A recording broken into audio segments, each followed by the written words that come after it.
All righty, everyone. All righty. We are back. How about that panel? Moderated by Kathy Hackle and her all-star panelists there. Wasn't that cool? Round of applause for Kathy and her crew. So next up we have Allan Cook, Digital Reality Business Leader with Deloitte Consulting, and Lauryl Schraedly with Snap Incorporated. But I do want to preface that with there will be a Q&A following their session. So make sure you log into awe.live, go to the live stream, and then get ready to start typing your questions. With no further ado, let us welcome Allan and Lauryl to the stage.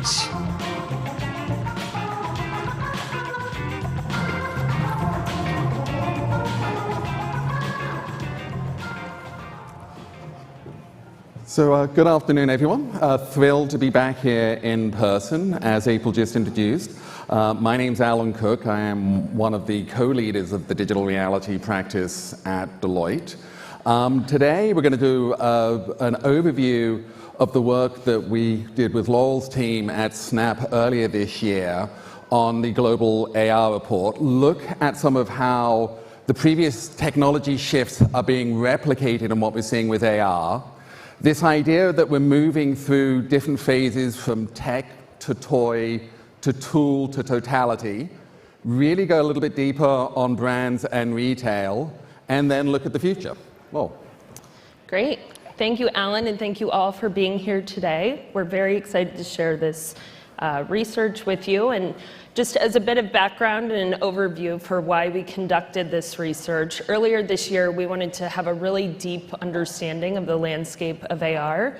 So we went out to 15 countries, 15,000 consumers, both Snapchatters as well as non-Snapchatters, and spoke with a number of industry leaders across countries, across verticals, to get a really well-rounded understanding of the augmented reality space.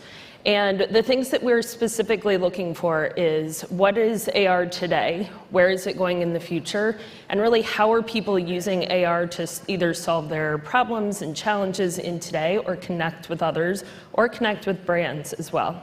So we'll talk through a lot of that today.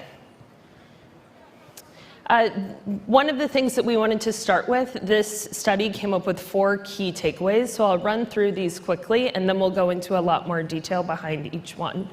So the first that we found was that AR adoption is really tracking very similarly to the mobile adoption curve of the early 2000s. And what that means is by 2025, nearly 75% of the global population and almost all smartphone users will be using AR very frequently. 65% of AR consumers around the world and across all generations are really using AR to have fun, which is one of the best parts of working on AR, is that we're able to bring joy to people's lives when that's something I think we can all use in 2021.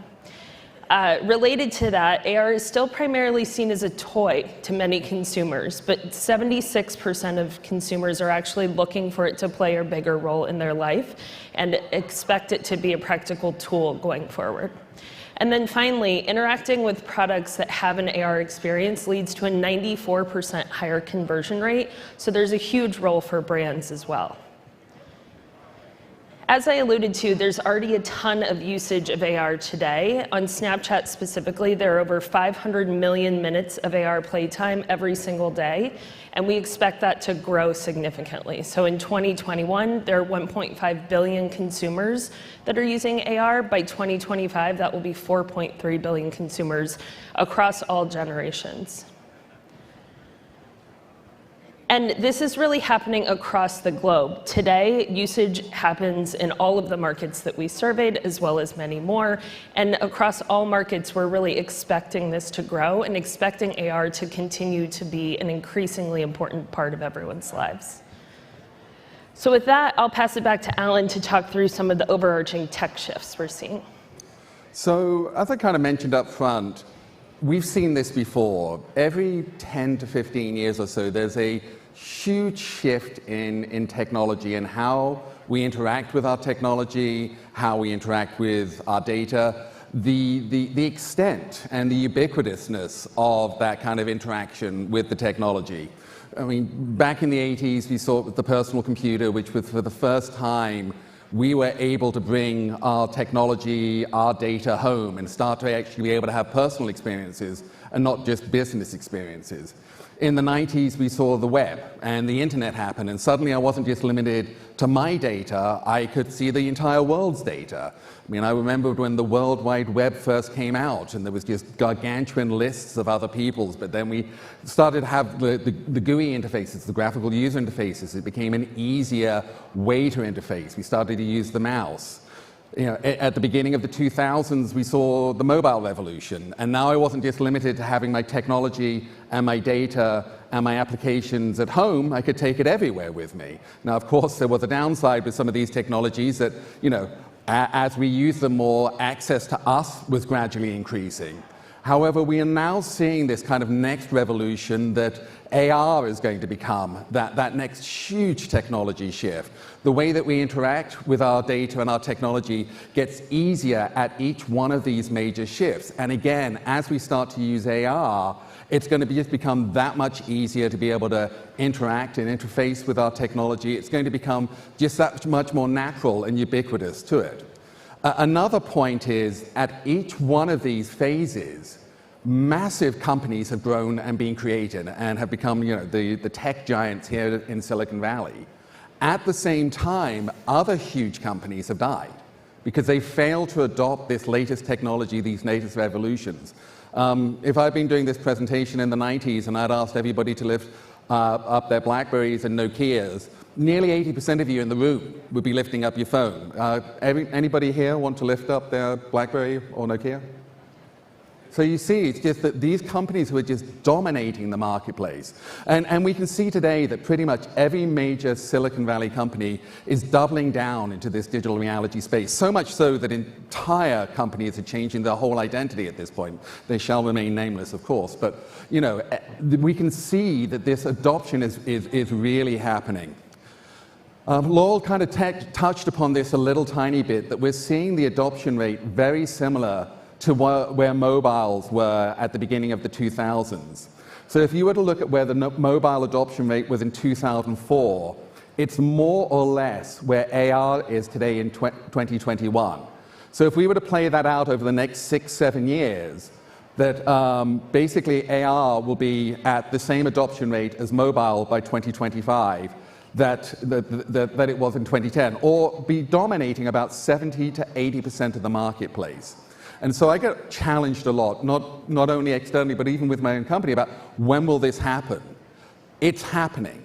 We truly do believe that AR is not the future, it is today. It is happening right now.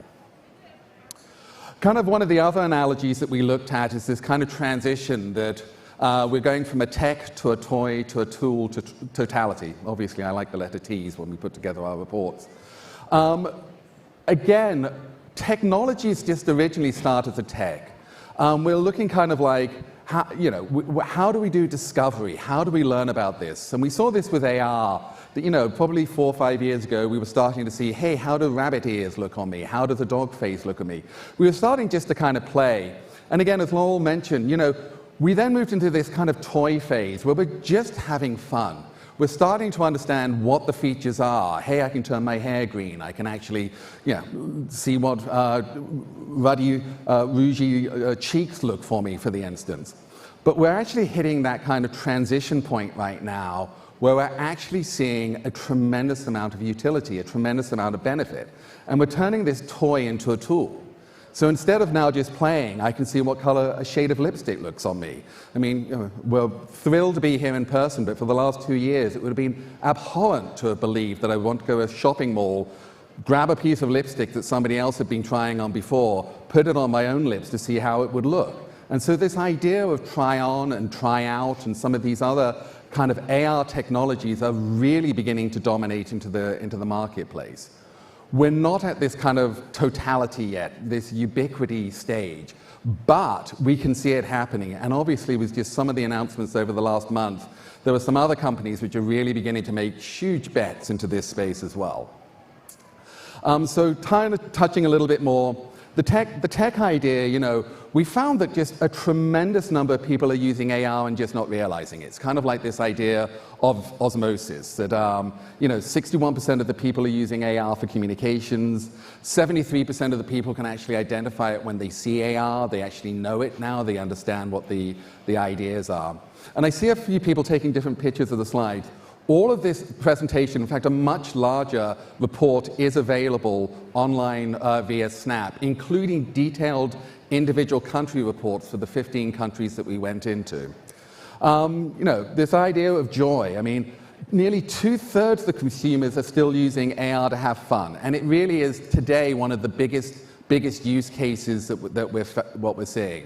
However, as I've mentioned, 75% of the people are starting now to use it as a tool. It really is starting to become useful. And one of the big differences between a toy and a tool is the money that can be made. If I'm actually gaining benefit or utility, I'm much more willing to pay for that experience as well. With that, Lauryl. Great, thank you. So I will speak to some of the ways that consumers are already interacting with brands and their shopping experience with AR. So first, this is happening at scale. It's happening right now. AR shoppers equal 100 million consumers that are shopping with AR both online and in stores. This is also going to continue to grow significantly. 94% of the Snapchatters that we surveyed agree that they'll use AR even more or the same level in the future.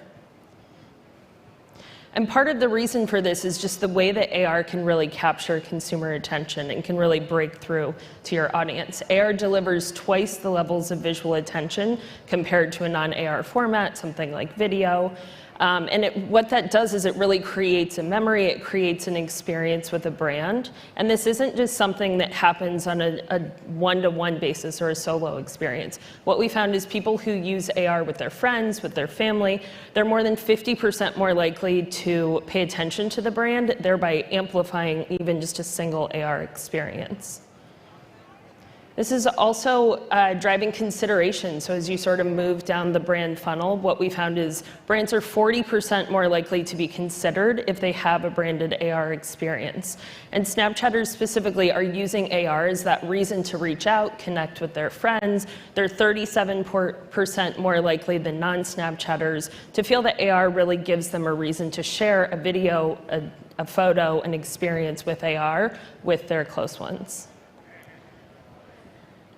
And part of the reason that AR can be so powerful for that very lower part of the funnel conversion is that AR is able to build that consumer confidence. Over half of Snapchat shoppers agree that AR gives them confidence about the product quality that they're looking to purchase, and that gives them the ability to really try before they buy, have that risk-free experience with the brand before they go on to actually make the purchase. And what that leads to is much more qualified consumers. They're willing to pay more.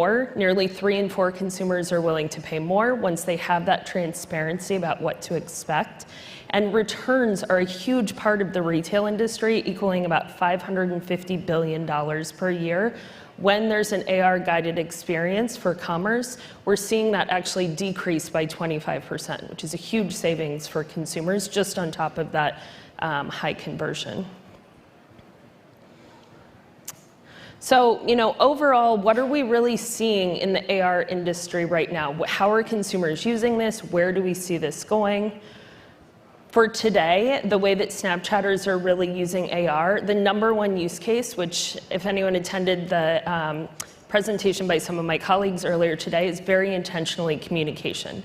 So that's a behavior that we all have multiple times a day. 84% of AR users are using it to communicate very frequently. And a lot of that is really the creativity that you're able to have when you're using a photo or a video with any sort of augmented reality effects to really bring your experience to life. Gaming and media are relatively similar stories. About 3/4 of consumers are using AR as it relates to gaming or media, and they're looking to make their gaming experiences more interactive. So again, it's about that connection and to make their media experiences more enjoyable and feel a deeper connection to those experiences. And then finally, shopping. Right now, this is 59% of consumers say they frequently use AR to shop. This is the place where we really see things exploding in the future. 42% use AR to actually try out products before, and Snapchatters specifically use AR to find information about the products that they're looking to buy, and do this at a higher rate than the non-Snapchatters. So diving a little bit deeper into the path to purchase and how AR is used today, what we see is 46% of AR shoppers are using it really in that upfront discovery phase of shopping, and 40% are using it a little bit further along. So when they're trying to decide between this or this, a color or a shade or an individual product, what's the product to use? So they're using it at all phases, and they're very interested in using AR. So 90% of shoppers, nearly everyone, is using AR, is likely to use AR when they come across it. It's more just about raising that awareness and making sure that that's a part of their journey. And this is one of my favorite slides of the whole report, which, as Allan alluded to, is on the Snap for Business website, and something that's really well said by one of our partners at Gucci. The conversion rates that they have seen as a result of creating AR experiences have been really, really strong. And what we've seen as an industry is when interacting with a product that has an AR branded experience, there's a 94% increase in the conversion rate, which is just massive. And this also has a direct connection to buying directly from the brands. Snapchatters specifically are much more likely to go directly to a brand and make a purchase themselves when they've had that AR experience. So finally, I think there are a lot of headwinds ahead of us as well as tailwinds behind us. And so wanted to end with some of these and the ways that we can start to create that future together. So some of the things that are really helping us usher forward the AR revolution or the AR future is the democratization of some of the tools to create AR experiences. Consumers are becoming creators. There's also, as we talked about, this audience is primed and excited to use AR as part of their daily life. They believe it will increase in importance in their daily life, so they're already seeking these types of experiences. And for better or worse, we're all on our phones, frankly, way too much as part of the pandemic. And that has become the go-to tool for any sort of shopping, any sort of product information you're looking for, understanding the world around you, so they have the behavior already as well. And then finally, just really keeping things fun and light, and this is a way that you can really express yourself. AR has a lot of opportunity to help bring joy in the world around us. And then finally, some of the barriers that we have to overcome together. There is, though this industry is booming, there's just an overall lack of content, lack of experiences. This is something that we'll continue to build out.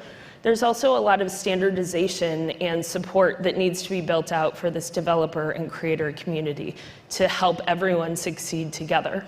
And then finally, just from a consumer standpoint, this idea that there needs to be a very frictionless, easy experience to really help people actually adopt AR for all of their different utilitarian needs.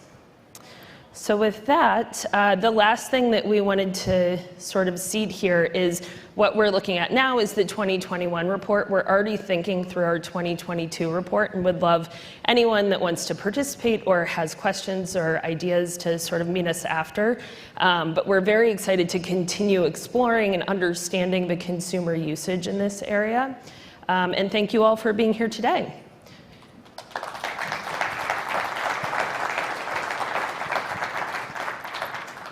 And I believe April's coming up. Yes, coming on up. So I told you at the beginning of the session, everyone, that we will have Q&A, so you should already be there, awe.live. Questions in?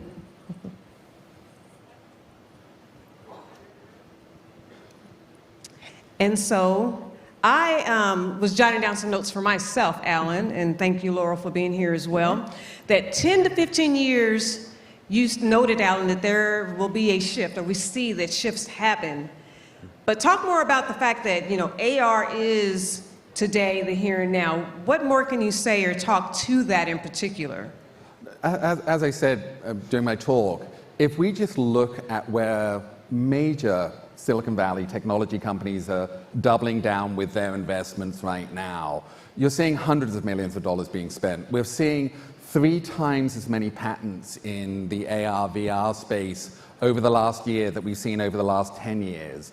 The technologies like 5G, like cloud, like optics and the like are just really accelerating what we're seeing. And it's kind of like all of these things are suddenly coming together to really enable this next revolution. Yeah, and I would just add to that, the consumer behavior is there today too. Whether or not consumers can identify the words augmented reality is maybe a different question, but they are spending a ton of time every single day interacting with it. Well, Lauryl, you had mentioned that 94% of Snapchatters will use AR more. Tell that to my mother, who was like, I don't want to go there. But so what are some of the things just in the ecosystem as a whole where we're addressing that multi-generational users? Yeah, I think some of the places where we've seen the most multi-generational connection is really in that one-to-one update. There's a ton of people who use Snapchat specifically to connect with their friends, their family. It's that simple everyday moment that may not feel worthy of sharing otherwise. It's something that can quickly go to your friends and family, update on your kids. In my case, my dog, I send way too many pictures of her every single day, and that's really where we see a lot of this use case. As people get more comfortable with the camera and with AR, we're seeing more of those utility or tool use cases. So trying on beauty products, trying out new products in your home. A lot of those are sort of the next level, I would say. You beat me to the punch. That was my next question for the both of you. Besides the shopping and posting the 500 million pictures of whatever that you choose to do, no judgment, no judgment, where do you see the more interaction and engagement? Where can we go next? It's actually one of the things we're going to double down on in the 22 report. We're looking at the use cases of today, use cases of tomorrow, and then the use cases to come. Right. And so we really are, I mean, as we kind of talked about the try-on, try-out, and I've heard a lot about that already at this conference itself, but a tremendous amount of stuff for how to communicate more effectively, how to be more creative, how to have fun. Our own practice, we're building immersive sports experiences now for some of our clients. We're looking at immersive retail experiences. We're tremendous amount of stuff in media and arts and experiential as well are going on right now. Still a lot of experimentation, but that's kind of fun. That is. The other thing, I mean, working for an accounting and tax firm, they are now doubling down on the business areas. We are seeing a tremendous amount of our clients coming to us with RFPs and RFIs and telling us what they want. Where for the first 3 or 4 years, we were really having to push out into the marketplace. We just had a question come in, both of you, that says, are we going to see some results of usage of spatial AR/metaverse on the next year's study? I would expect yes. Don't know exactly what that will look like, yes, but we'll definitely, as Allan alluded to, go deeper into individual verticals. Where are we seeing the most success today? Where are we seeing those feature use cases? And really, what's the impact on that vertical, whether it's sales, consideration, breakthrough? What are the best use cases, and what sort of impact can you actually see on specific products? In addition to this whole idea of the metaverse, I think Web 3.0 is really important. And that, in my mind, is taking the metaverse from kind of being this virtual experience and applying it into the real world, actually overlaying the world with the digital twins, enabling us to be able to create real experiences that we can interact with on a daily basis. I really enjoyed some of the definitions in the previous session on how they were talking about the metaverse and really expanding it from just being a VR platform to escape the world to actually being much more of an MR or AR platform to interact more effectively with the world. Last question, I think, for this particular session. Any improvements to FOV? Real-time pass-through lasting more than 10 minutes? We are seeing, for instance, we created the augmented reality app for the US Golf Association each year for the US Open, and for the first time we brought AR to the US Women's Open, the first time augmented reality had been used at a major women's sporting event. We found people were interacting throughout the whole day on the platform. It was just another way for them to interact. And one of the nice things about when we created that AR experience is it was the only way that you could see your player on any hole and then be the director on how you watched them. If you were following one of the top tier golfers, you could watch it on TV. But AR just gives you that power, really expands what you're doing. And we are starting to find clients, in those kind of entertainment scenarios, but also in business scenarios when you're actually building out digital twins and you need that second screen experience in a hands-free environment. People are wearing these devices for much, much longer than 10 minutes at a time in that type of scenario. And with that, Allan, Lauryl, thank you so much. Let's give them a round of applause. Thank you. From Snapchat and Deloitte Consulting. And with that, it is time for lunch. I will see everyone back here at 2:15. Enjoy your lunch.